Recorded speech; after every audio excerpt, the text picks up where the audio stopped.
Stop genosida, stop Holocaust, stop kejahatan perang demi kemanusiaan dan peradaban dunia. Komisi Fatwa Majelis Ulama Indonesia menghimbau muslimin agar semaksimal mungkin menghindari produk yang terafiliasi dengan Israel serta yang mendukung penjajahan dan Zionisme.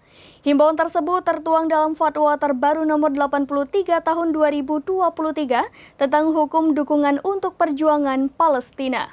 Wahai para pemimpin dunia Islam, saksikan bahwa rakyatmu sudah siap mengorbankan hartanya, keluarganya, anaknya, darahnya, bahkan nyawanya untuk Palestina. Komisi Fatwa Majelis Ulama Indonesia menghimbau muslimin di Indonesia agar semaksimal mungkin menghindari produk yang terafiliasi dengan Israel serta yang mendukung penjajahan dan Zionisme. Himbauan tersebut tertuang dalam fatwa terbaru nomor 83 tahun 2023 tentang hukum dukungan terhadap perjuangan Palestina.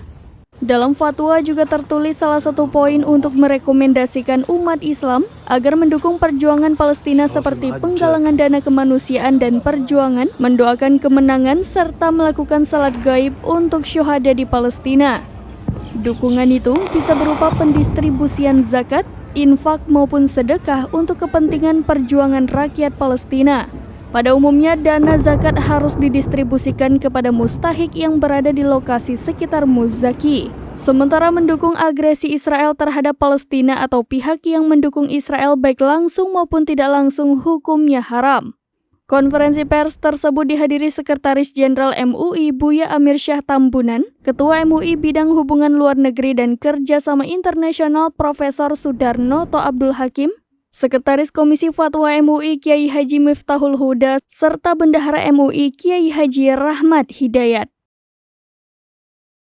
Demikian informasi terkini, Syederalun saksikan terus berita lainnya di kanal YouTube Serambi News, website dan Facebook serambinews.com.